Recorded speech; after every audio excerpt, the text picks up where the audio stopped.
यानंतर अशा आमदाराचं भाषण. आमदार साहेब म्हणतो की किती दिवस तकदीर माझं मला हुलकावणं देईल, किती दिवस तकदीर माझं मला हुलकावणं देईल.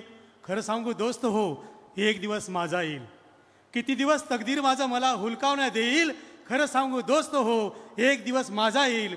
त्या दिवशी असेल मी उंच उंच बसलेला, त्या दिवशी असेल मी उंच उंच बसलेला, अनेकांच्या काळजामध्ये अलगदपणे ठसलेला आमदार सन्माननीय बाबूरावजी कोळीकर.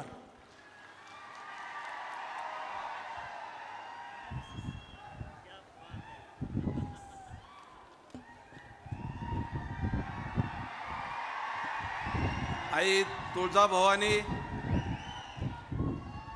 राजे छत्रपती शिवराय, आपले दैवत स्वर्गीय बाळासाहेब ठाकरे,